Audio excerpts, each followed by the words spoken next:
Hi friends, మనం గత వీడియోలో కొన్ని చక్రాల గురించి తెలుసుకున్నాం కదా. ఈ వీడియోలో మిగిలిన చక్రాల గురించి చూద్దాం ఫ్రెండ్స్. తదుపరి చక్రము విశుద్ధి చక్రం. మన మాటలు మన జీవితాన్ని నిర్మిస్తాయి. నిజాన్ని ధైర్యంగా చెప్పే శక్తి, స్పష్టమైన సంభాషణ, సృజనాత్మకతకు మూలం విశుద్ధి చక్రము. ఇది మన గొంతు భాగంలో ఉంటుంది. విశుద్ధ అంటే సంస్కృత అర్థము సంపూర్ణ శుద్ధి అని. ఇది సమతుల్యంలో గనక ఉంటే మాటల్లో స్పష్టత ఉంటుంది, ఆత్మవిశ్వాసం పెరుగుతుంది, ఇతరులతో మంచి సంబంధాలు ఏర్పడతాయి, భావాలను సులభంగా వ్యక్తపరచగలుగుతారు. అదే అసమతుల్యంతో గనక ఉంటే మాట్లాడటానికి భయపడుతుంటారు, గొంతు సమస్యలు రావచ్చు, అంటే థైరాయిడ్ లాంటి సమస్యలు. భావాలను దాచుకోవటం ద్వారా అపార్థాలు కూడా పెరగవచ్చు. ఈ చక్రాన్ని ధ్యానిస్తూ హమ్ అనే బీజాక్షరాన్ని సాధన చేస్తారు సాధకులు. ఈ చక్రంపై సాధన చేయటం వల్ల మనసు ప్రశాంతంగా ఉండటమే కాకుండా కమ్యూనికేషన్ నైపుణ్యం మెరుగుపడుతుంది, ఆత్మవిశ్వాసం కూడా పెరుగుతుంది. ఇలాంటి ఎన్నో ప్రయోజనాలు ఈ చక్ర సాధన ద్వారా కలుగుతాయని నమ్ముతారు సాధకులు. తదుపరి చక్రము ఆజ్ఞాచక్రం. ఆజ్ఞ అంటే ఆదేశం లేదా జ్ఞానానికి ద్వారం అని అర్థం. ఈ చక్రము రెండు కనుబొమ్మల మధ్యలో ఉంటుంది. దీనినే థర్డ్ ఐ అని అంటారు. ఈ చక్రానికి ఇండిగో రంగు, 2 దళాల పద్మంగా మరియు ఓం అనే బీజాక్షరాన్ని భావిస్తూ సాధన చేస్తారు సాధకులు.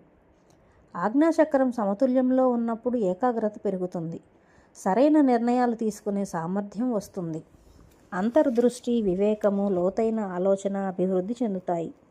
జీవితాన్ని స్పష్టంగా అర్థం చేసుకునే శక్తి పెరుగుతుందని యోగ సాంప్రదాయం వివరిస్తుంది. ఈ చక్రం అసమతుల్యతలో గనక ఉంటే అయోమయము, అధిక ఆలోచనలు మరియు ఏకాగ్రతను లోపించటము, నిర్ణయాలు తీసుకోవటంలో సందేహాలు వంటి సమస్యలు ఎదురవుతాయని చెబుతున్నారు. ఈ చక్రంపై ధ్యానం చేయటానికి ఓం అనే బీజాక్షరాన్ని సాధన చేస్తారు. ఆజ్ఞాచక్రం మనలోని జ్ఞానానికి, అంతరంగ దృష్టికి ప్రతీక. ధ్యానం ద్వారా మనస్సుని ప్రశాంతంగా ఉంచి ఈ చక్రాన్ని సమతుల్యంగా చేసుకోవచ్చు. మన తదుపరి చక్రము సహస్రార చక్రం. సహస్రార చక్రం తలపై భాగంలో ఉంటుంది. దీనిని 1000 రేకుల కమలం అని కూడా పిలుస్తారు. దీనిని తెలుపు లేదా ఊదా రంగులో ఊహించుకోవచ్చు. యోగ సాంప్రదాయాల ప్రకారం ఈ చక్రానికి ఓం లేదా నిశ్శబ్ద చైతన్యంతో అనుసంధానం చేస్తారు. ఈ చక్రం సమతుల్యంగా ఉందని భావించినప్పుడు మనలో ప్రశాంతత, విశాల దృష్టి, ఆధ్యాత్మిక అవగాహన పెరుగుతాయని యోగ సాంప్రదాయం చెబుతుంది. అదే అసమతుల్యతలో గనక ఉంటే జీవితంపై అయోమయం, ఆధ్యాత్మిక శూన్యత, మానసిక అస్థిరత వంటి అనుభూతులు కలగవచ్చని చెబుతున్నారు. సహస్రార చక్రాన్ని సమతుల్యం చేసుకోవటానికి ప్రతిరోజు ధ్యానం చేయటం, నిశ్శబ్దంగా కొంత సమయం గడపటము, మంచి ఆలోచనలు కలిగి ఉండడం, సేవాభావంతో జీవించటం వంటి సాధనలు ఉపయుక్తమవుతాయని యోగ సాంప్రదాయంలో చెప్పబడింది. సహస్రార చక్రం మనలోని అత్యున్నత చైతన్యానికి ప్రతీకగా భావించబడుతుంది. ధ్యానము, ఆత్మపరిశీలన ద్వారా మనలో ప్రశాంతతను పెంపొందించుకోవచ్చని మన ఋషులు, మునులు యోగ సాంప్రదాయంలో చెప్పారు.